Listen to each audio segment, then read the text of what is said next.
Y continuamos en nuestra jornada en la epístola de Primera de Juan. Abra su Biblia conmigo, Primera de Juan capítulo 3. Este día vamos a estar considerando el versículo del 7 al 8. Primera de Juan capítulo 3 y vamos a estar considerando versículos 7 al 8. Continuamos en la parte 2, el pecado y el Hijo de Dios. El pecado, el Hijo de Dios. Leemos la palabra del Señor. Hijos míos, que nadie los engañe. El que practica la justicia es justo, así como Él es justo. El que practica el pecado es el diablo, porque el diablo ha pecado desde el principio. El Hijo de Dios se manifestó con este propósito para destruir las obras del diablo. Vamos a orar y mientras oramos, nuestros niños pueden pasar a su tiempo de estudio bíblico. Oremos. Señor, te damos gracias por la oportunidad que tú nos das en este día, poder reunirnos una vez más para adorarte a ti, Señor. Tú eres el enfoque de nuestra mente, de nuestras emociones, y aquí, Señor, en este día, como tu pueblo, venimos para glorificarte a ti. Gracias por tu bondad, gracias por tu misericordia, gracias por tu paciencia. En este día pedimos, Señor, de que tú una vez más vengas y nos hables por tu palabra. Señor, de que tu Espíritu nos ayude a mantener enfoque en lo que vamos a estar hablando hoy, de que nuestro corazón pueda ser estimulado emocionalmente al pensar en ti y lo que tú nos llamas a hacer para la gloria del Padre. Ayúdanos, Señor, a aplicar esta palabra. Ayúdanos, Señor, a poder recibirla con gozo. Y ayúdanos, Señor, a poder obedecer aquellas cosas que tu palabra nos instruye y nos manda a hacer. Y danos el corazón correcto para hacerlo. Pedimos esto en el nombre de Cristo Jesús. Amén y amén. En el día de hoy, hermanos, entonces, como decíamos, vamos en la parte 2 del pecado y el Hijo de Dios. Y la idea principal que vamos a estar viendo en este día sería: la palabra de Dios nos manda a guardarnos de no ser engañados, a ser justos como Cristo y a entender que en Cristo somos libres de las obras del diablo. Esa es la idea principal de lo que vamos a estar viendo hoy. Y quiero que entonces pongamos atención porque llevamos esta secuencia. La semana pasada hablábamos obviamente de este tema y habíamos visto la idea de la naturaleza del pecado. Habíamos hablado obviamente del propósito de Cristo y llegamos a ver también la idea de que nosotros tenemos la habilidad de restringir por el poder del Espíritu Santo lo que es este poder, esta atadura del pecado. Así entonces nosotros vemos en nuestro encabezado, nuestro bosquejo sería, el primer encabezado es el engaño y el diablo. Eso lo vamos a ver en el versículo 7, la parte A. El engaño y el diablo. Vemos entonces que aquí cuando nos dice la idea de Juan, de este engaño y el diablo, en su Biblia abierta nos enfocamos en lo que dice: hijos míos, que nadie los engañe. Dice: el que practica la justicia es justo, así como Él es justo. Este verso como tal, usted sabe de que a mí me gusta poder ayudarles a aprender a leer inductivamente, haciendo observaciones. Y algunas de las dos que me vienen a la mente, porque esto no es un verso muy largo, pero dos preguntas que pudiéramos hacer a este texto. Número 1, ¿por qué Juan manda que nadie sea engañado? Número 2, ¿cómo puede alguien evitar el engaño? Si usted puede ser engañado, entonces por eso es que Juan está mandando que evite ser engañado, pero la pregunta es: ¿cómo entonces alguien puede evitar? Porque si todos pudiéramos evitar el engaño, entonces no existiría. Pero comenzamos tal vez con una ilustración y quisiera titular esta ilustración de la siguiente forma: el verdadero engaño nunca avisa su llegada. Había una vez en un pequeño pueblo una joven que se llamaba Esther. Esther era conocida por su belleza, su corazón bondadoso y su fe inquebrantable en Dios. Había creído oyendo historias sobre la serpiente en el jardín del Edén y sobre cómo había engañado a Eva con sus mentiras y artimañas. Esther era también muy sabia y ella sabía muy bien que el engaño era una de las armas más potentes del enemigo y siempre intentaba estar en guardia en contra de él. Un día, un hombre llegó a la aldea. Y no parecía a nadie que Esther hubiese conocido anteriormente. Él era bien encantador, bien guapo y tenía una facilidad de palabra que hacía que ella le diera un vuelco en el corazón. Le contó historias sobre las tierras lejanas y aventuras con las que ella solamente había soñado, y parecía saber exactamente este hombre qué decir para hacerla sentir especial y deseada. Lento pero segura, Esther se encontró cayendo bajo el hechizo, como quien dice, de aquel hombre. Le prometió el mundo y ella creyó cada palabra que le dijo. La convenció de que su familia y sus amigos la estaban frustrando, la estaban frenando, y que necesitaba liberarse de sus ataduras y vivir la vida en sus propios términos. Esther fue aislándose cada vez más, y a medida que se distanciaba de los que la querían, empezó a darse cuenta de que el hombre en que había confiado no era lo que parecía. Le había mentido, la había manipulado y la había utilizado en su propio beneficio. El dolor de darse cuenta de que había sido engañada fue insoportable y le costó muy caro. En la Biblia, hermanos, en viendo esta historia y haciendo una conexión, vemos numerosos ejemplos de engaño y del daño que puede causar. Por ejemplo, en Génesis 3, y vamos a hablar de esto un poco, leemos cómo la serpiente engañó a Eva para que desobedeciera a Dios, lo que provocó la caída de la humanidad. En 2 de Samuel capítulo 11 vemos cómo el engaño del rey David condujo a la muerte de Urías y la pérdida de su propio hijo. En Jeremías 9, el profeta se lamenta de los corazones engañosos del pueblo de Israel y de la destrucción que les ha acarreado. Ahora, como cristianos sabemos que el engaño no es solo un defecto personal, sino una herramienta del enemigo.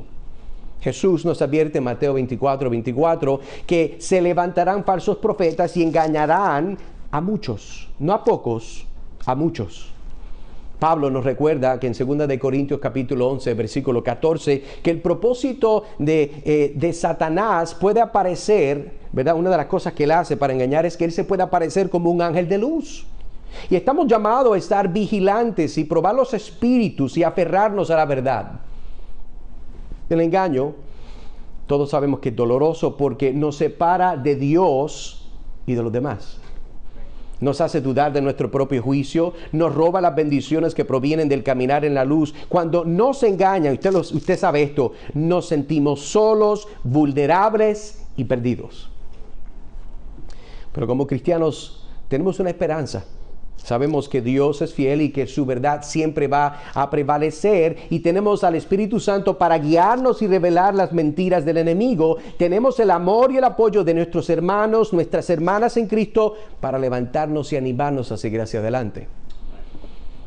Al final, terminando obviamente esta historia con Esther, ella se dio cuenta que había sido engañada y se arrepintió de su pecado, volvió a su familia con sus amigos y buscó el perdón. Fue un viaje doloroso, pero a través de todo ello aprendió el valor de la verdad y los peligros del engaño.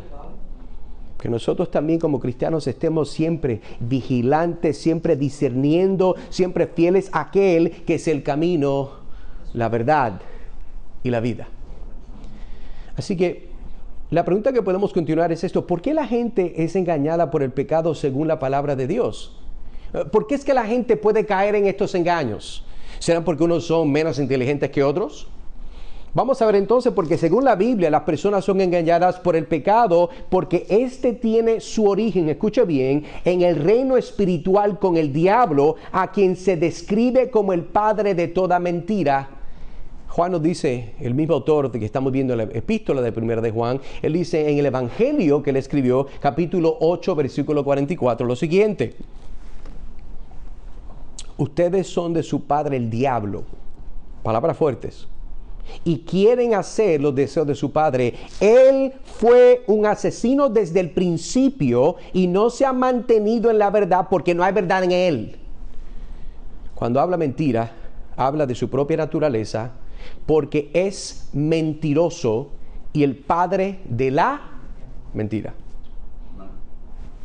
¿Sabías que el diablo es un engañador que busca constantemente alejar a la gente de Dios y llevarlas al pecado? Sí, hermano, yo sé eso, pero lo digo porque a veces vivimos como si no fuera una verdad. Utiliza el diablo diversas tácticas para engañar a la gente, como apelar a sus deseos, a sus pasiones, cegarles ante la verdad y distorsionar su comprensión de Dios y de su palabra. ¿Sabías que eso es lo que él hace? Puede ser que eso es lo que te está haciendo a ti. Uno de los primeros ejemplos del engaño, del pecado en la Biblia, se ve en el jardín del Edén, como lo hemos visto. Y volvemos a esta idea porque esto, recuerde que en Génesis, en el libro de Génesis, se llama Génesis porque es el principio de todo. Y en Génesis vemos el principio de toda doctrina que se desarrolla progresivamente hasta que llegamos al libro de Apocalipsis. Y por eso vamos a ver esta temática del Génesis, esta temática del diablo como serpiente, porque a este padre de mentira también tuvo su Génesis. Y vemos en esta historia, ¿verdad?, del Génesis, cómo es que esta serpiente, que en el Nuevo Testamento se identifica como el diablo, de acuerdo a Apocalipsis capítulo 12, versículo 9, engañó a Eva distorsionando la palabra de Dios y prometiéndole que comer del árbol prohibido no les causaría la muerte, sino que les haría como Dios. Génesis capítulo 3, versículo 1 al 6. Al creer las mentiras de la serpiente, el diablo, Adán y Eva pecaron y fueron desterrados del jardín. Usted conoce la historia. Pero a lo largo del Antiguo y Nuevo Testamento vemos a las personas que caen en el pecado debido al engaño. Por ejemplo, el rey David cometió adulterio con Betsabé y luego hizo que mataran a su marido Urías en la batalla para encubrir su pecado, segunda de Samuel capítulo 11. David fue engañado por su propia lujuria y deseo por Betsabé, lo que lo llevó a cometer pecados atroces que tuvieron consecuencias para su familia y su reino.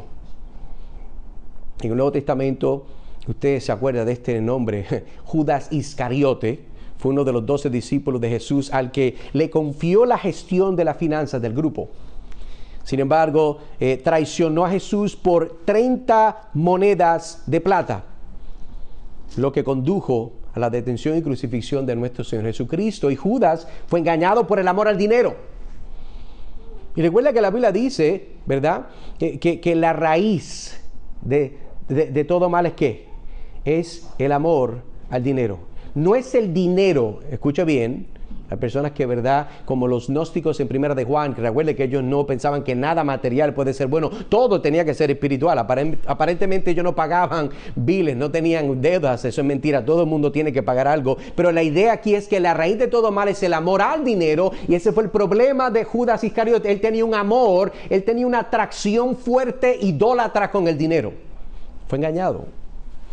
El amor que él pensaba que tenía, que era un amor natural, que era un amor balanceado, termina siendo un amor equivocado, engañado, la cual lo llevó al naufragio espiritual. Él nunca pudo ver la hermosura de Cristo porque él amaba a su dinero más que a Cristo. Entonces, continuamos con esta idea y vemos que el engaño del pecado también puede adoptar la forma de falsa enseñanza y engaño espiritual. ¿Cómo usted puede decir eso, hermano? Bueno, en Gálatas capítulo 1, versículos 6 a 9, el apóstol Pablo escribe sobre los falsos maestros que estaban descarriando a la iglesia de Gálatas al predicar un evangelio diferente al que habían recibido. Están ellos siendo engañados también. Estos falsos maestros estaban engañando a la gente, distorsionando la verdad y llevándolos al legalismo y a la esclavitud. Vemos de nuevo el efecto del engaño. Pero continuamos haciendo estas preguntas y la próxima que tengo en la lista que debemos de contestar es cómo, que es muy importante esta pregunta, ¿cómo podemos batallar en contra del engaño, la cual es el pecado? El pecado se muestra de una forma y es el engaño. ¿Cómo nosotros podemos parar de ser engañados? Todo el mundo ha sido engañado. Pero el deseo del Señor, cuando vemos este texto que estamos leyendo, es de que nosotros, nos está diciendo, hermanos, hijos míos, no sean engañados, no se permitan dejar engañar. En la última instancia, hablando de esto, el engaño del pecado es una batalla espiritual que solo se puede vencer con el poder del Espíritu Santo y profundo compromiso de seguir a Cristo. Como cristianos estamos llamados a ponernos toda la armadura de Dios y mantenernos firmes contra las artimañas del diablo. Y eso vamos a verlo en breve en Efesios capítulo 6. También estamos llamados a renovar nuestra mente, hermanos, con la verdad de la palabra de Dios, que nos ayuda a discernir entre el bien y el mal. Y eso hay unas citas que podemos también ver, o no las vamos a ver hoy, pero Romanos capítulo 12, versículo 2, Hebreos capítulo 5, versículo 14. Pero vamos a ver de cerca este texto en Efesios capítulo 6, versículo del 10 al 18. Dice la palabra del Señor, por lo demás, escuche bien, porque aquí vamos a ver cómo podemos evitar ser engañados, cómo podemos batallar en contra del engaño. Dice Pablo escribiendo a la iglesia de Éfeso, por lo demás, comience con esta orden, fortalezcanse en el Señor. La primera forma que nosotros vamos a evitar ser engañados es que nosotros tenemos que fortalecernos en el Señor y en el poder de su fuerza, no en el suyo, sino es en el de Dios. Nadie engaña a Dios. Y cuando nosotros nos fortalecemos en el Señor, nosotros obviamente seremos sostenidos por su gracia hasta el final. Mire, versículo 11 dice, revístanse con toda la armadura de Dios para que puedan estar firmes contra las insidias del diablo. El lenguaje que está diciendo Pablo, versículo 11, de revestirnos. En otras palabras, nosotros tal vez estamos vestidos, pero ahora nos llama a revestirnos, pero no con la misma ropa suya. Mira lo que dice el texto, con toda la armadura de Dios. Usted no tiene armadura. Pues nosotros pensamos en los tiempos medievales, ¿verdad? Estos hombres que iban, estos caballeros, ¿verdad? En el caballito, ¿verdad? Ellos venían, se ponían todas esas coberturas, iban. Ellos tenían una armadura que fuera impenetrable para poder ir a pelear a favor de su reino, a favor de su dama. Eso es algo, ¿verdad? Interesante. Y mientras más efectiva era la armadura, pues obviamente ellos seguían conquistando, llevando la justicia. Esa idea es una que podemos aplicar. Por eso dice, revístanse no con la armadura, sino con toda la armadura de Dios. Note que el Espíritu Santo es muy específico. Él es específico. Le digo por qué. Escuche bien. El Espíritu Santo es específico porque nosotros tenemos problemas con los detalles. A nosotros, ¿cuántas veces si usted es padre o una madre, usted le da una orden a su hijo? Mi amor, necesito que me vayas a arredar. Por ejemplo, yo le decía esta mañana a Timoteo, me ayudaba a guardar un equipo. Timoteo, necesito que vayas, cojas este cable, lo vayas a desenredar, lo puedas doblar, lo puedas guardar, los micrófonos. Entonces, yo le doy todos los detalles, pero en la mente de él a veces puede ser, no voy a asumir, no quiero, puede ser vagancia, puede ser que yo no hablo claro, eso es muy posible también. Entonces, él lo que escuchó fue lo que él más le llamó la atención y lo que más le gustó. Y por eso el Espíritu Santo nos está diciendo, no solamente revístanse de la armadura de Dios, de toda la armadura de Dios. Es necesaria. Versículo 12, porque nuestra lucha, entienda bien la conexión, nosotros nos fortalecemos en el Señor, en el poder de su fuerza, nos revestimos con toda la armadura de Dios. Ahora nos dice por qué. Porque nuestra lucha no es contra sangre y carne, sino contra principados, contra potestades, contra los poderes de este mundo de tinieblas, contra las fuerzas espirituales de maldad en las regiones celestes. Haga la conexión, porque si usted está leyendo esto con el cerebro prendido, usted tiene que entender que esta armadura obviamente no es literal, porque el versículo 12 nos está diciendo que nuestra lucha no es contra carne ni sangre. En otras palabras, la lucha que tenemos no es una física, sino es una espiritual. Y nos dice cuáles son esas luchas espirituales. Mire lo que dice. No es contra personas, porque ellos tienen carne y sangre. Son contra agentes espirituales. Y Pablo dice, sino contra principades, contra potestades, contra los poderes de este mundo de tinieblas, de oscuridad, contra las fuerzas espirituales de maldad en las regiones celestes. Pablo parece que está hablando de lo mismo. No, Pablo está hablando de un segmento, de una jerarquía espiritual. Porque si no estuviera diciendo lo mismo de diferentes formas, él no tenía que abundar. Pero el Espíritu Santo nos está diciendo que hay una jerarquía, pero hay un sistema establecido que el mundo de las tinieblas tiene, la cual nosotros debemos de entender que existe. Y por eso debemos entonces revestirnos de la armadura de Dios total. Continuamos viendo este texto. Mira lo que dice el versículo 13. Por tanto, tomen toda la armadura de Dios. Yo creo que Pablo quiere hacer un punto aquí. Como que a Pablo le gusta repetir, porque entiende que los hermanos de Éfeso a veces como que se le olvida las cosas, como a mi hijo le pasa. Y le dice de nuevo, por tanto, tomen toda la armadura de Dios. Nos dice ahora el propósito, para que puedan resistir. ¿Cuándo? ¿El año que viene? No, dice ahí, en el día malo. Va a haber, hermano, va a llegar un día malo y usted no sabe cuál es. Digo esto, ¿verdad? Un poquito con humor. El día malo le va a llegar como cuando sacan la lotería. Va a llegar. Su número le va a tocar. Y si usted no está revestido de toda la armadura de Dios, mire lo que continúa diciendo. Y habiéndolo hecho todo, estar firmes. Usted no va a estar firme si usted no está revestido de la armadura de Dios. La Biblia dice que el que cree que esté firme, mire que no caiga. ¿Por qué va a caer? Porque no está revestido de la armadura de Dios. Porque cree que esa persona de sí misma, en sus propias fuerzas, con su propia armadura, está bien. Pero el texto no nos dice eso. Versículo 14, estén pues firmes. Mire el énfasis de Pablo, ceñida su cintura con la verdad, revestidos con la coraza de justicia, de la justicia, y calzados los pies con la preparación para anunciar el evangelio de la paz. Interesante que lo que note, que está diciendo que los calzados del cristiano es parte de su armadura. Interesantemente, esa armadura es de predicar el evangelio. Hoy en día hay una cultura que se llama, no sé cuál es la traducción en español, no me pregunte, no se la voy a dar, pero lo voy a decir en inglés y usted me va a entender porque se lo voy a explicar. Existe una cultura de un término que se llama hoy en día, es un grupo, es una cultura grande en los Estados Unidos y en diferentes partes del mundo, que se llama, escucha bien la palabra, sneakerheads. Personas, sneakers es tenis, zapato, calzado. Es un grupo, es una cultura que ellos les fascinan, ellos se emocionan, ellos se ilusionan, ellos coleccionan ciertos zapatos. Ellos lo coleccionan ¿por qué? Bueno, porque los aman. Hay diferentes marcas, que si Nike, que si Reebok, que si creo que era, ¿cuál era? Jordans, ¿qué más? Puma, Fila, ese estaba pensando, iba a decir FIFA, pero eso es fútbol, es otra cosa. Adidas, usted sabe la lista. Y esta persona, mire, usted sabe que hay convenciones donde ellos van con estos tenis a revender, a negociar, que si tú tienes esta, que si yo tengo exclusivo, que si... Eso es lo que la gente hace. ¿Por qué? Porque para ellos, y escuche bien, no es el asunto de ponérselo, es de ser dueños de ellos.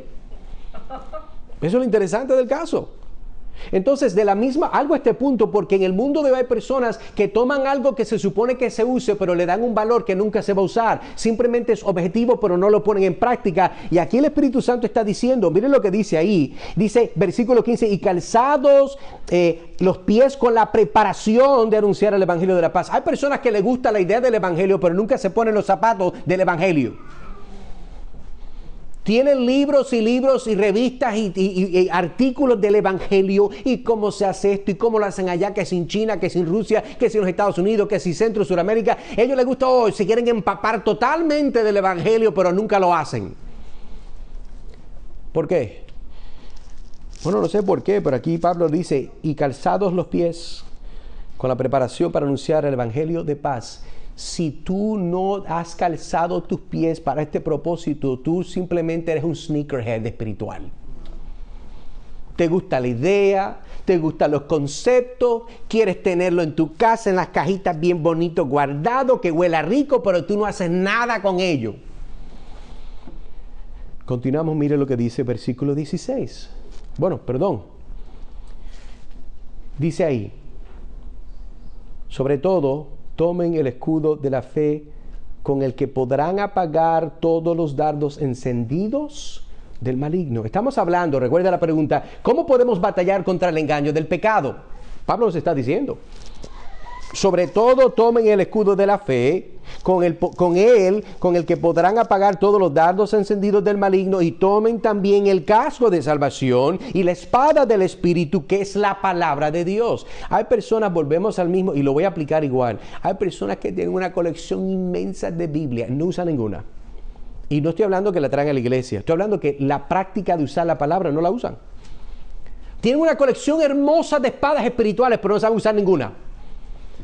Eso es lo que Pablo no está diciendo que si lo más que tienes, lo mínimo que tienes en la palabra de Dios, aprende a usar la palabra de Dios. Lo que vas a usar para pelear el engaño, lo que vas a usar para batallar en contra del diablo, lo que vas a usar para poder conquistar tu propia carne es la palabra de Dios. Hermanos, interesantemente es a veces lo menos que nosotros invertimos tiempo en. Invertimos tiempo en todo. Hermano, usted sabe en todo que si voy a verificar el email, cuántas ¿verdad? Correspondencias me llegaron. Después de ahí voy, ¿verdad? A Pinterest, que tengo una colección de cositas que me gusta acumular. Y después yo voy para Instagram y veo todas las cosas tremendas que están pasando en el mundo. Porque somos gente cristiana, vemos, ¿verdad? Memes de la Biblia, sermones, ¿verdad? Estoy hablando de gente cristiana. Vemos de todo. Tenemos tiempo de continuar nuestra lista de nuestra colección de episodios futuros en Hulu y Netflix y lo demás. Usted tiene tiempo para todo eso. Pero para la palabra y la oración usualmente no hay tiempo. Y Pablo está diciendo que la forma para batallar y pelear en contra del engaño de su pecado es la palabra de Dios. ¿Usted cree que yo solamente le estoy hablando a usted? Esto va de doble camino. Esta carretera tiene dos vías. Baja para allá, pero sube para acá. Esto es una de las peleas más grandes que todo cristiano, incluyéndome mismo, tengo. Es el poder continuar de subir más y más y más en prioridad la importancia del tener comunión con Dios. Esto no es un asunto de simplemente la iglesia cristiana, la cual yo soy parte también. Hermano, esto es una realidad que en todo momento de la historia de la iglesia siempre existirá, ha existido la batalla en contra de nuestro propio pecado porque nosotros queremos ser superficiales, nosotros somos vagos, nosotros tenemos malas prioridades. Pero gloria a Dios a aquellos que están en Cristo, que tienen el Espíritu Santo, que mientras tú no quieres hacerlo, el Espíritu Santo te recuerda, el Espíritu Santo te impulsa, el Espíritu Santo te motiva, el Espíritu Santo está tratando de tirarte de verdad sobre la montañita para que arranque el carrito en el momento y sigas haciendo lo correcto. Y a eso le damos gloria a Dios. Pero hermano, no es la obra del Espíritu Santo de arrastrarnos al cielo, no. El Espíritu Santo nos motiva, nos recuerda, nos empodera para hacer lo que Dios nos ha llamado a hacer. Él no lo hace por nosotros, Él nos empodera para poderlo hacer por obediencia y gozo para la gloria de Él. Continuamos entonces, mira lo que dice en el versículo 17. Tomen también el casco de la salvación y la espada del Espíritu, que es la palabra de Dios. Versículo 18, con toda oración y súplica, dice Pablo, oren en todo tiempo en el Espíritu. Y así velen con toda perseverancia y súplica por todos los santos. Hay una conexión de que este aspecto espiritual es uno comunal. La armadura de Dios y cómo batallar es un aspecto que también afecta la comunión de la iglesia. Mira lo que dice ahí. Y velen con toda perseverancia y súplica. ¿Por quién? Por todos los santos. Hermano, usted espiritualmente no va a estar bien si su hermano no está bien y usted no está velando por su hermano. Parte de nosotros batallar al engaño es de como gente y pueblo de Dios cubrirnos las espaldas en esta guerra espiritual. Que cuando usted no está bien, ¿verdad? Y yo lo veo, yo voy a ir por el lado a buscarle la vuelta. Mira cómo estás, hermanito. Sisto, ¿cómo estás? Sisto, no te he visto en varias semanas. Eso no es cierto. Esto es un ejemplo, ¿verdad? Ficticio. Sisto, mira que hace tiempo no te veo, hermano, ¿verdad? En el grupo pequeño, no te veo más en evangelismo, no compartimos juntos. ¿Qué está pasando, Sisto? Y Sisto dice, bueno, hermano, ¿verdad? Tal vez mi salud no está bien. Eso puede ser cierto. O puede ser, mira, no quiero hablar, no me interesa. Me estoy dando de baja, el mundo me está llamando, me estoy llevando por la vagancia, los placeres de la vida. Eso pasa. Pero por eso el Señor nos llama a nosotros a velarnos las espaldas. Su armadura espiritual tiene que ver con el ejército, la cual Dios le ha puesto a usted en medio de. Así que la armadura de Dios no es solamente un aspecto de yo, sino que la batalla en contra del pecado y el engaño en la iglesia, contra las fuerzas espirituales, las potestades, todo lo que habíamos leído, es una guerra espiritual comunal como el cuerpo de Dios. O sea que en resumen, cuando hablamos de esto, de esta idea en Efesios capítulo 6, versículos del 10 al 18, las personas son engañadas por el diablo porque el pecado tiene su origen en el reino espiritual con el diablo, que es el padre de toda mentira. El engaño del pecado adopta muchas formas, como apelar a nuestros deseos, pasiones, distorsionar la verdad, como había dicho, y llevarnos a falsas enseñanzas, como había puesto en lo que es Gálatas, que Pablo está apelando a la iglesia. Ustedes han sido engañados. Y ustedes han creído un evangelio que nunca se les dio. Vencer el engaño, hermanos, del pecado, o vencer este engaño, la cual es el producto del pecado, requiere que nos vistamos con toda la armadura de Dios y que renovemos contra nuestra mente con la verdad de la palabra de Dios. Preguntas de aplicación. ¿Cómo es que el diablo y tu carne te están engañando? ¿Cómo es que el diablo y tu carne? Esto es como las peleas que usted ve, ¿verdad? De la lucha libre. Todos sabemos que es una novela. A mí se me fue la magia del encanto de la lucha libre cuando creí y pude reaccionar que no es verdad. Es una novela de hombres, donde no hay mucho hablar, pero se mete manotazo. Pero sabe que en su vida espiritual hay una realidad de que puede ser que algunos de ustedes, el diablo y su carne, están haciendo 2 contra 1.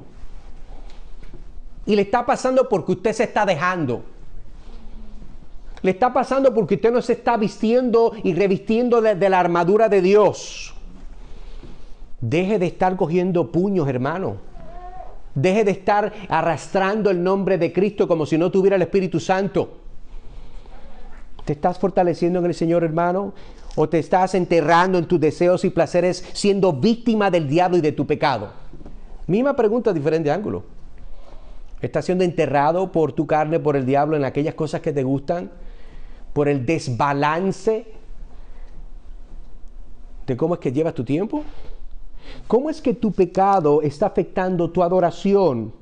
¿Cómo es que tu pecado está afectando tu comunión con Dios, tus relaciones familiares y tu compañerismo con el pueblo de Dios? Escucha algo que le voy a decir. Esto es francotirador a 500 yardas.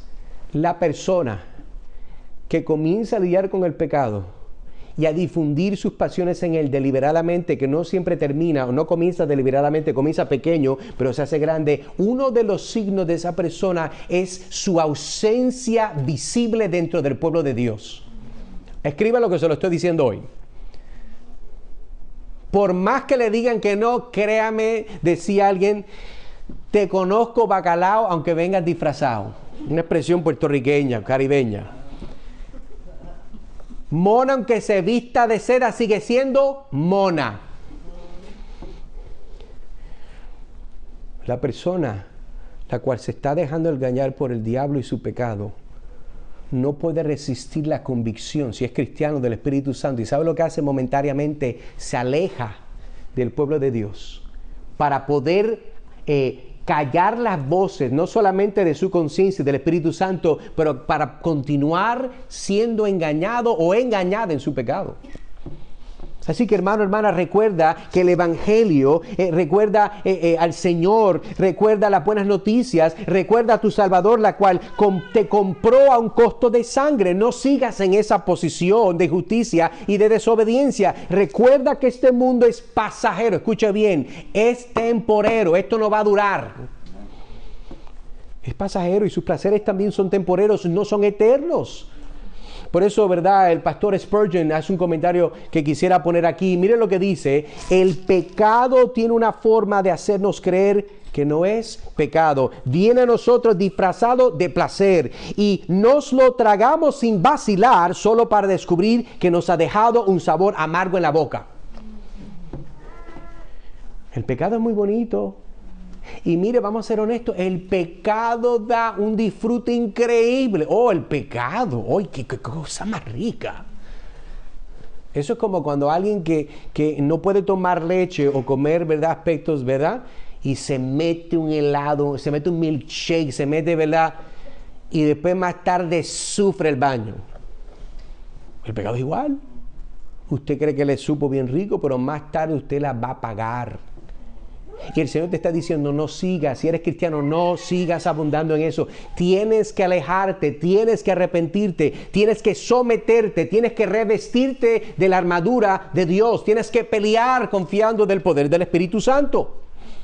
Continuamos entonces con nuestro próximo encabezado, la cual sería entonces, vamos a leer aquí, versículo 7, ya vimos la parte: a hijos míos, que nadie los engañe, el que practica la justicia es justo, así como Él es justo. Lo que está diciendo ahí, ¿verdad? Entonces, quiero que vea algo muy interesante conmigo. Escuche bien. Vamos a ver entonces ahora nuestro segundo encabezado, la justicia y el Hijo de Dios. La justicia y el Hijo de ¿qué? El Hijo de Dios. Ahora, para nosotros ver esto, quisiera entonces ver el texto y hacer unas observaciones. Piense conmigo, mire su Biblia abierta, porque el texto nos va a decir. Dos preguntitas que me vienen a la mente cuando veo el texto es, ¿qué significa ser justo? No asumo que todo el mundo está con nosotros todas las semanas, así que no voy a pensar que eso es una realidad, sino hay que hacernos la pregunta, ¿qué significa ser justo? Segunda pregunta, ¿cómo es que alguien puede llegar a ser justo como Él lo fue, como Jesús lo fue? Porque el texto nos está diciendo que el que practica la justicia es justo, así como Él es justo. Asumimos de que hay una posibilidad de ser como Él es justo, pero ¿cómo? Bueno, vamos a continuar aquí viendo. Le cuento esta idea, y perdón que no tengo el dispositivo, bueno, está ahí. Este próximo segmento, esta ilustración, quisiera tal vez titularla, ¿es imposible ser justo y no hacer justicia? Es imposible ser justo y no hacer justicia.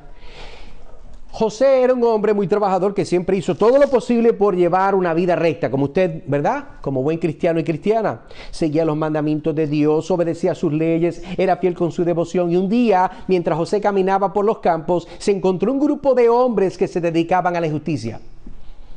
Estaban robando a los pobres, engañando a las viudas y causando destrucción por todas las partes. José se entristeció profundamente por lo que vio y supo que tenía que hacer algo al respecto. Mientras seguía observando a los hombres, recordó las palabras del profeta Isaías que decía en Isaías capítulo 5, versículo 20, «Ay de los que llaman al bien mal y al mal bien, que ponen las tinieblas por luz y la luz por tinieblas». Continúa diciendo el verso, que ponen lo amargo por dulce y lo dulce por amargo. José sabía que la justicia que él estaba viendo como testigo, esto no era de Dios, y sabía que tenía que actuar. Entonces José se acercó a los hombres y les habló de sus malos caminos y les recordó los mandamientos de Dios, les instó que se apartaran de sus malas acciones. Al principio, los hombres se rieron de José y se burlaron de él por sus creencias locas. Pero José no se dio por vencido. José siguió hablando a los hombres e incluso le ofreció ayudarles y apartarse de su maldad y a vivir una vida recta. Para sorpresa de José, uno de los hombres se sintió conmovido por sus palabras y decidió cambiar de vida. El Señor comenzó a obrar en este hombre. Se apartó de su maldad, pudo experimentar un arrepentimiento y fe en el Evangelio, se convirtió en un seguidor de Cristo. Los otros hombres seguían burlándose de José y de este nuevo hombre también.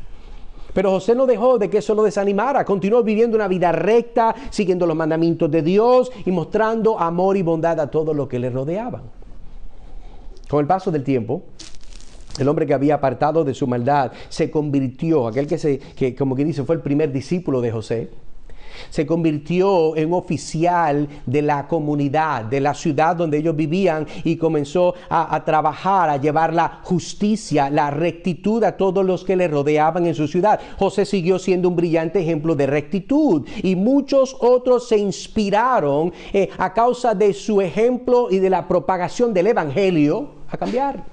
El Señor comenzó a salvar a las personas. Y la historia de José, viendo esta idea, ¿verdad?, nos debe de ser una ilustración de los beneficios y la urgencia de vivir una vida recta. A la historia de José, gloria a Dios, que hay personas que se convirtieron, pero si la suya nadie nunca se convierte, usted tiene que vivir rectamente también. La experiencia de hombres como el profeta Isaías, donde Dios le dijo, tú vas a predicar y la gente no va a escuchar. Qué bonito ministerio, ¿verdad? Bien fructífero.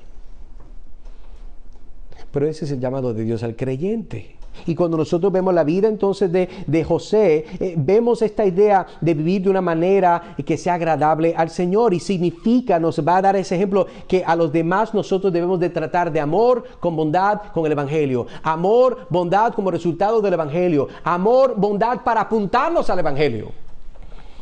Y poder trabajar por la justicia y la rectitud de nuestras comunidades. Yo no estoy hablando de justicia social, no me la vaya a interpretar, no se le vaya a la cabeza por ese, ¿verdad?, por ese abismo. No estamos hablando de eso, pero la justicia bíblica, como resultado de la gente obedecer la ley de Dios, instituye una forma de justicia social.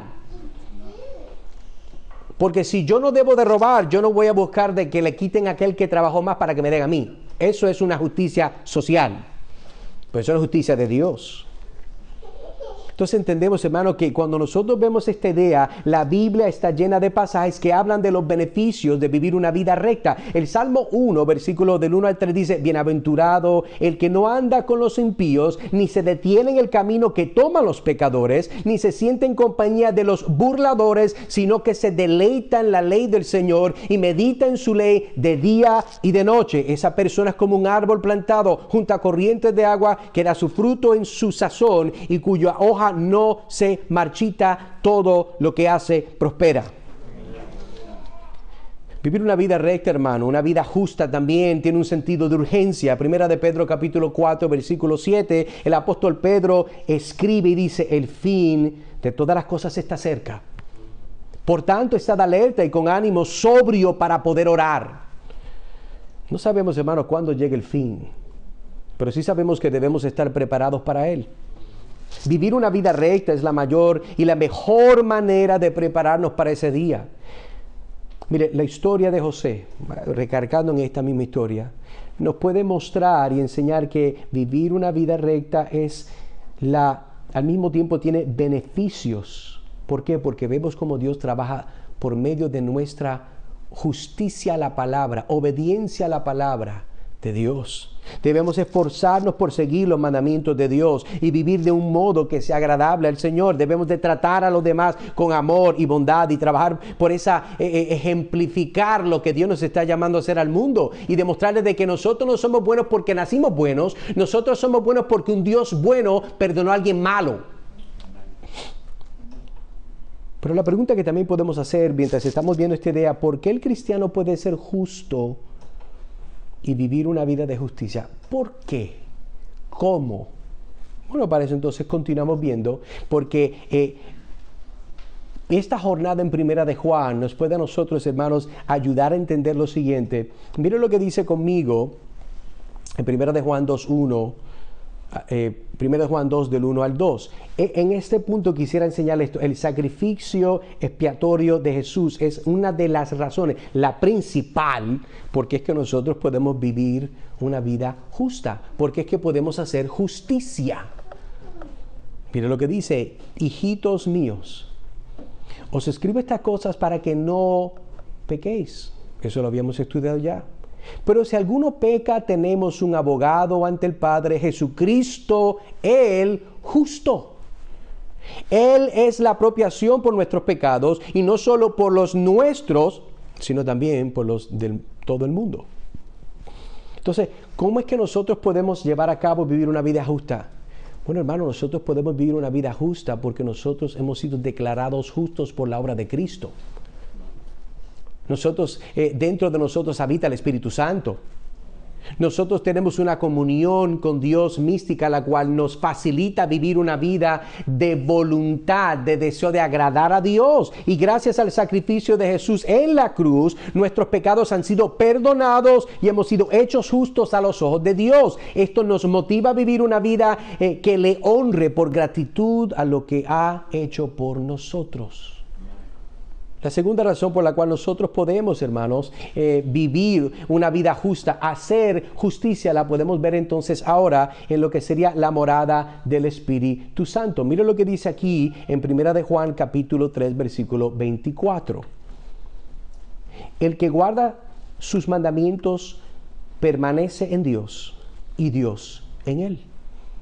Y esto conocemos que Él permanece en nosotros esta es una palabra importante, por el Espíritu que nos ha dado. Porque es que nosotros podemos hacer cosas justas, vivir una vida de justicia, porque nosotros, dentro del cristiano, está el Espíritu Santo, la cual es Dios. Y como creyentes, hermanos, tenemos al Espíritu Santo morando en nosotros, guiándonos y dándonos poder para vivir rectamente, para vivir una forma que agrada a Dios.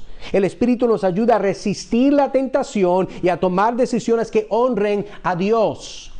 No es porque usted conoce más Biblia, porque usted ora más horas, o no sé, es porque usted tiene el Espíritu Santo que lo impulsa a hacer lo correcto. La Biblia nos llama a ser guiados por el Espíritu Santo. El Espíritu Santo no es meramente, por ejemplo, hay sectas herégicas que dicen el Espíritu Santo es una fuerza. No, el Espíritu Santo es una persona.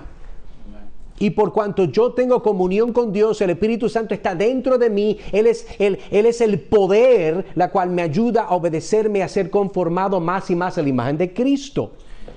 La tercera razón que nosotros podemos ver, por qué es que nosotros podemos ser justos y vivir una vida de justicia, vemos aquí de nuevo en 1 de Juan capítulo 3, versículo 1 y 2, y dice, mirad qué clase de amor nos ha dado el Padre, para que seamos llamados hijos de Dios, y así somos. La razón por la que el mundo no nos conoce es que no le conoció a Él.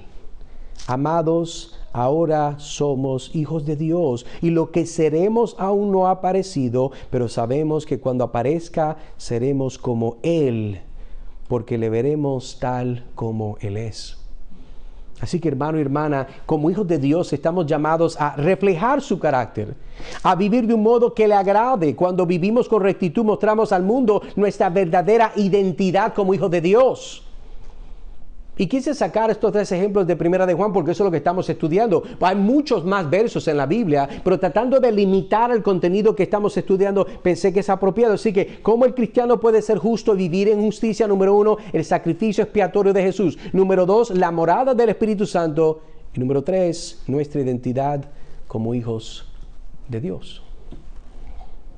Recordemos, hermanos, que la morada del Espíritu Santo, nuestra identidad como hijos de Dios y el sacrificio expiatorio de Jesús son las razones por las cuales que nosotros podemos vivir una vida de justicia. El Espíritu Santo obviamente nos ayuda a conformarnos más a aquello que Dios nos llama a ser. Por eso Jesús dijo, miren, yo me voy, pero no lo dejo solo, voy a mandar al Consolador. Voy a mandar lo que se llama en el lenguaje original el paracleto. Es una palabra rara, pero ese prefijo para, usted lo conoce en otros aspectos. Usted habla de paramédico. No es un médico, sino es uno que funciona al lado de un médico. Está diciendo, el Espíritu Santo es Dios, pero Él va a venir al lado de ti, como quien dice, aunque opera dentro de ti, pero va a venir junto a ti, dentro de ti, para llevarte a hacer lo que Dios te ha llamado y espera de ti.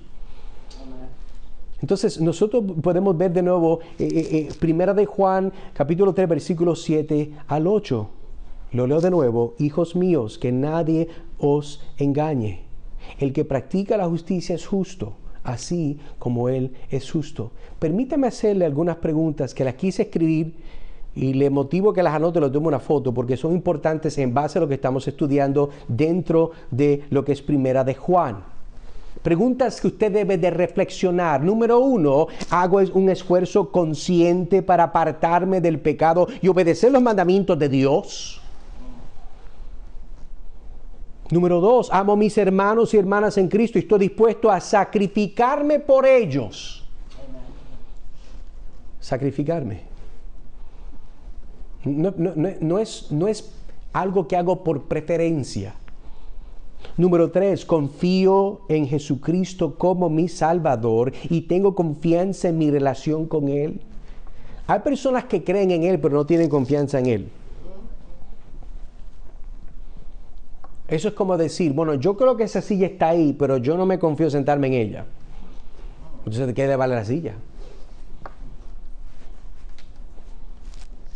Otras preguntas que podemos ver sería, ¿escucho la guía del Espíritu Santo en mi vida y confío en Él para que me guíe en la rectitud, en justicia, en toda verdad pudiéramos abundar? Busco crecer en mi comprensión de la palabra de Dios y la aplico a mi vida. Hay personas que crecen en su comprensión mucho, aplican nada. Ese fue el problema de Adán y Eva. Es más, ellos querían saber lo que Dios sabe y al mismo tiempo comprometer lo que Dios le dio. Esa es la trampa del diablo siempre, hermano. Nosotros intercambiar lo que Dios nos ha dado por cosas que Dios no nos ha llamado a tener y a saber. Esa es la trampa del diablo. Y esa es la forma que Dios hoy nos confronta por su palabra mientras hacemos, ¿verdad? Estamos haciendo reflexión, estamos poniendo nuestra mente a pensar. Nosotros estamos haciendo inventario de nuestro corazón. ¿Cómo estamos nosotros delante de Dios? ¿Cómo es nuestra relación con el pecado? Porque nuestra relación con el pecado es un reflejo de nuestra relación con el Hijo de Dios.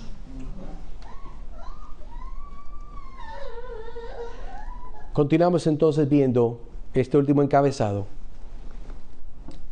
Volvemos de nuevo, leo versículos 7 y 8. Hijos míos, que nadie los engañe. El que practica la justicia es justo, así como Él es justo. Versículo 8. El que practica el pecado es el diablo, porque el diablo ha pecado desde el principio. El Hijo de Dios se manifestó con este propósito para destruir las obras del diablo. Antes de entrar en mi ilustración, sí quería hacer algunas preguntas de este versículo 8 que nosotros estamos viendo. Mire conmigo este tercer encabezado, pero mire lo que quiero ver, lo que quiero apuntar. Número 1, versículo 8. ¿Quién es el diablo y por qué? Aunque usted dice, bueno, hermano, por favor, eso se cae de la mata. Todo el mundo sabe lo que es el diablo, el chamuco, el que tiene, ¿verdad?, el escuelo, el que tiene la cola. Está bien, no estoy diciendo cómo se ve, estoy preguntando si usted sabe quién es y por qué. La otra pregunta es, ¿cómo es que Cristo destruye las obras del diablo? Porque el texto nos está diciendo que eso es lo que sucede. Pero considere conmigo este segmento, esta ilustración o esta idea que quiero presentar, la cual le pondría título: Todo hijo revelará la esencia y naturaleza de sus padres. Todo hijo revelará la esencia y la naturaleza de sus padres. En el libro de Génesis leemos sobre la primera familia humana, Adán y Eva. Todo el mundo los conoce, ha leído de ellos, y también tenían hijos que eran Caín y Abel. La historia de Caín y Abel ilustra una verdad muy crucial, que los padres transmiten sus rasgos y características a sus hijos. Y aunque Caín y Abel se criaron en la misma familia, con el mismo papá, con la misma mamá, con la misma Biblia, como quien dice, enseñanza bíblica, con los mismos valores, sus caracteres y acciones eran muy diferentes. Caín era agricultor, Abel era pastor. Ambos trajeron una ofrenda a Dios, pero Dios aceptó la ofrenda de Abel y rechazó la de Caín. Caín se enfadó y mató a su hermano Abel. Cuando Dios preguntó a Caín por Abel, este respondió: este hombre es un caripelao, dicen por ahí, en términos de calle. Miren lo que dice él: ¿soy yo acaso guarda de mi hermano? Mire, si usted le habla a su madre así, ella le rompe la cara con la mano. Y la misericordia de Dios se mostró cuando el Señor le respondió a Caín esa poca vergüenza de contestación. ¿Soy acaso guarda de mi hermano? Génesis capítulo 4, versículo 9. Esta respuesta muestra que Caín no se preocupaba por su hermano y que era una persona malvada. Y la historia de Caín y Abel ilustra que nuestros hijos heredan rasgos y características de los padres. El carácter malvado de Caín y su acción de matar a su hermano fueron transmitidos por sus padres, Adán y Eva. Cuando Adán y Eva pecaron, desobedecieron a Dios en el jardín del Edén. Su pecado no solo les afectó a ellos, sino también a sus hijos y las generaciones futuras. Este concepto también se afirma en los 10 mandamientos, donde dice: no te inclinarás ante ellos ni los adorarás, porque yo, el Señor tu Dios, soy un Dios celoso que castigo a los hijos por el pecado de los padres hasta la 3ª y 4ª generación de los que me odian. Éxodo capítulo 20, versículo 5. Esto significa que las consecuencias del pecado pueden transmitirse de generación a generación. ¿Por qué? Porque la maldición de esa generación es lo que heredaron de la generación anterior. Las malas prácticas, el entendimiento no bíblico de quién es Dios. Y como padres, hermanos, es importante comprender el impacto que nuestras acciones y palabras tienen en nuestros hijos. Debemos de predicar con el ejemplo y enseñar a nuestros hijos a vivir una vida que sea agradable a Dios. Esto implica vivir una vida recta que esté centrada en la voluntad y el propósito de Dios, no en el suyo. Ahora, si el suyo está en el de Dios, amén. No es malo que usted quiera que su hijo sea abogado, que sea doctor, que sea astronauta. Yo no sé lo que usted quiera. Eso no es malo. Pero que primero sea un cristiano que es astronauta, que sea un cristiano que es, verdad, abogado, que es un cristiano que es doctor, no al revés. Eso es lo importante. Entonces no podemos esperar, hermanos, que nuestros hijos sean justos si nosotros mismos no vivimos una vida justa. La Biblia también nos enseña que nacemos en pecado. Romanos capítulo 5, versículo 12 dice: por tanto, como el pecado entró en el mundo por un hombre y por el pecado la muerte, así la muerte pasó a todos los hombres. Haga la conexión, por cuanto todos pecaron. Esto significa que todos nacemos con una naturaleza pecaminosa y solo mediante el sacrificio de Jesucristo podemos ser hechos justos. Así que como cristianos tenemos la responsabilidad de vivir una vida que agrade a Dios. Estamos llamados a ser ejemplos para los demás, especialmente nuestros hijos. Escuche bien. Nuestras acciones y palabras deben de reflejar el carácter de Cristo. No el de su papá que tomaba mucho y fumaba mucho, no. El de Cristo. No los arranques locos de su mamá y su abuela, que tenía un coraje que se le metía, que pensaba que era un Avenger y iba a cambiar el mundo. A chancletazo limpio. Mire, no hay nada malo con el chancletazo, pero no con enojo. Hágalo con amor. ¿Entiende lo que estoy diciendo? Hermanos, estamos llamados a ser un ejemplo de lo que Dios quiere a nuestros hijos. Nosotros somos la imagen visible del carácter que Dios quiere que nuestros hijos tengan cuando están creyendo en el invisible, la cual es Dios. Así que, hermano, la historia de Caín y Abel nos enseña que los hijos siempre serán como sus padres en todos los sentidos. Debemos de ser conscientes del impacto de nuestras acciones y las palabras eso va a tener un efecto en nuestros hijos. Pero podemos también entender, hermanos, que el punto de presentar esta idea que le estoy dando, hablando del tema, ¿verdad?, que estamos viendo, es la idea que los hijos son una réplica de sus padres, aunque no sea una réplica perfecta. Y por eso Juan nos está comunicando la idea. Lo leo de nuevo. El que practica el pecado es del diablo, porque el diablo ha pecado desde el principio. Pero ¿por qué es que Satanás se llama padre de toda mentira? Él es el diablo, engañador, adversario. Si usted peca es porque Él es su padre, no Dios. Es más, le voy a decir más. La razón por la cual la Biblia nos dice que tenemos que nacer de nuevo es porque nuestro primer nacimiento tuvo problemas genéticos espirituales. Nacimos muertos. Nacimos desfigurados espiritualmente.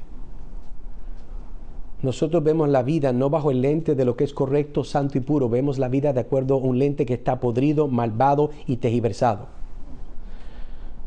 Pero ¿por qué la Biblia entonces dice, cuando habla del diablo, que él es el padre de toda mentira? Satanás es conocido como el padre de todas las mentiras porque fue el primero en decir una mentira. Y sigue engañando a la gente incluso hoy en día.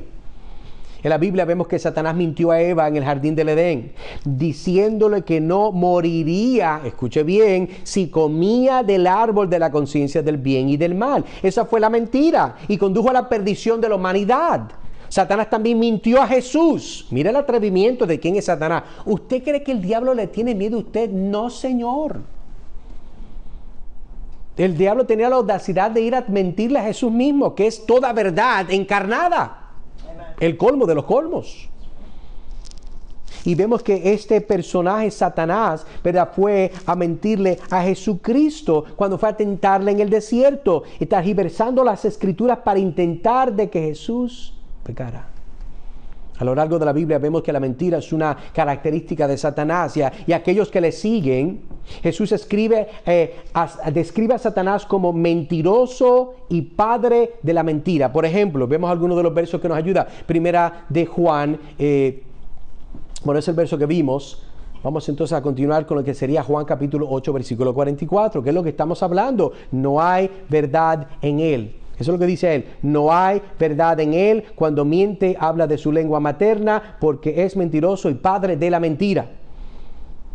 Por el contrario, también vemos en la palabra, Dios siempre es veraz y no puede mentir. Por eso se afirma en Números 23, 19. Mira lo que dice. Dios no es humano para que mienta, ni un ser humano, ¿verdad? ¿Qué dice ahí?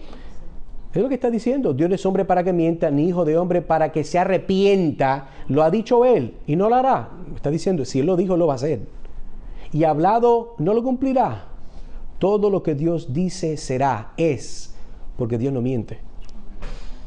Las mentiras de Satanás a menudo parecen atractivas y atrayentes, pero conducen a la destrucción, conducen a la muerte, hermanos. El libro de Proverbios dice, en Proverbios 12:22, dice lo siguiente: los labios mentirosos son abominación al Señor, pero los que obran fielmente son su deleite.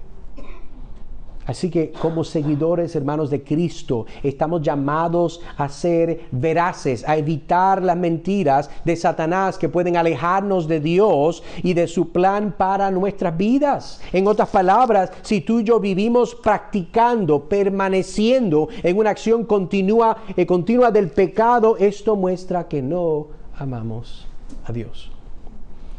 Pero aún más, nosotros no conocemos a Dios porque no hemos recibido a su Hijo, la cual fue a la cruz para morir por nosotros. Si fuera nuestro Padre, entonces nosotros tendríamos las marcas genéticas, que Él es nuestro Padre Celestial, y una de ellas es la verdad. Vivir de acuerdo a la verdad, obrar de acuerdo a la verdad, porque esa es la marca más grande de mostrar que nosotros somos hijos de aquel que es la verdad. Pero ¿cómo es que Cristo destruye entonces las obras del diablo? Porque eso es lo que está diciendo ahora Juan, y debemos entender cómo eso es, porque si no, no hay provecho del texto. Según la Biblia, primera de Juan capítulo 3, Jesús ha destruido las obras del diablo mediante su muerte y resurrección. Al morir en la cruz, Jesús derrotó el pecado, a la muerte y al diablo, arrebatando el poder que el diablo tenía sobre la humanidad. Al hacerlo, Jesús también ha roto el ciclo del pecado que nos había esclavizado y ha abierto el camino para que vengamos y tengamos vida eterna. Bueno, hay una libertad que nosotros tenemos hoy que no existía, pero existe a causa de la obra de Cristo en la cruz. Por eso que nosotros podemos ver en 1 de Juan 3:8, dice, el Hijo de Dios se manifestó con este propósito, para destruir las obras del diablo. Se manifestó, se dejó ver, se reveló, salió de lo no conocido a lo conocido, de la oscuridad al tremendo foco de luz que está encendiendo sobre él. Usted lo puede ver porque para eso fue que se manifestó. Este versículo nos recuerda que Jesús vino a la tierra con un propósito específico. Es uno, hermano: derrotar al diablo y sus obras. La cruz fue el derrote de todo lo que el diablo quería hacer y todas sus obras. Todo lo que él hizo fue a terminar en la cruz. Él sigue funcionando, pero él lo que va a alcanzar es nada. Las obras del diablo incluyen todo lo que se opone a Dios, hermanos, y todo lo que se opone a los caminos de Dios. El diablo es el padre de la mentira, como vimos, y busca engañar y confundir a la gente, alejándolo de la verdad. También tienta a la gente a pecar, a crear caos, división. Sin embargo, mediante su victoria sobre el pecado y la muerte, Jesús ha vencido al diablo en todas sus obras. Por eso es que entonces vemos en Colosenses, ¿verdad? 2:15, leemos, dice: y habiendo despojado a los poderes y autoridades, hizo de ellos un espectáculo público, triunfando sobre ellos por medio de ¿quién? De Él. El triunfo fue por medio de Cristo. Esto significa que Jesús ha derrotado completamente al diablo y sus obras, exhibiéndolo públicamente. No fue un derrote en privado, como muchas demandas que llegan, ¿verdad?, a unos acuerdos en privado. No, esto fue en público. Esto todo el mundo lo vio. Por eso que entonces vemos que Primera de Juan nos diría a nosotros entonces, capítulo 5, versículos de 4 al 5, porque todo el que ha nacido de Dios vence al mundo. Eso es lo que está diciendo ahí. Todo el que ha nacido de Dios vence al mundo. Esta es la victoria que ha vencido al mundo, nuestra fe. ¿Quién es el que vence al mundo? Solo el que cree que Jesús es el Hijo de Dios. Hermanos, al confiar en Jesús podemos ser libertados del poder del pecado y de la muerte, vivir en la justicia y la libertad que Él ha ganado para nosotros. Terminamos. Hermano, hermana, ¿puedes ver tu vida como Dios? ¿Cómo es que Dios ha destruido las obras del diablo? ¿Puedes ver cómo es que Dios ha triunfado por medio de la obra de Cristo? ¿Puedes recordar quién eras antes y cómo eres hoy por la gracia de Dios? Esa es una evidencia de que Cristo ha derrotado las obras del diablo. Tú no eres quien tú eras. No eres perfecto, pero no eres quien tú eras. Así que, hermanos, terminando, De nuevo vemos entonces la palabra de Dios, la idea principal. La palabra de Dios nos manda a guardarnos de no ser engañados, a ser justos como Cristo y a entender que en Cristo somos libres de las obras del pecado. Oremos. Trino Dios y Padre Celestial, te damos gracias por este tiempo. Gracias por tu palabra, gracias por tu bondad. Ayúdanos, Señor, a seguir confiando en ti, a seguir siendo libres de ser engañados por el poder de tu Espíritu. Ayúdanos a abundar en tu palabra para poder batallar con revistiéndonos de tu armadura y hacer esto todo para la gloria de tu nombre. Pedimos esto en Cristo Jesús. Amén y amén.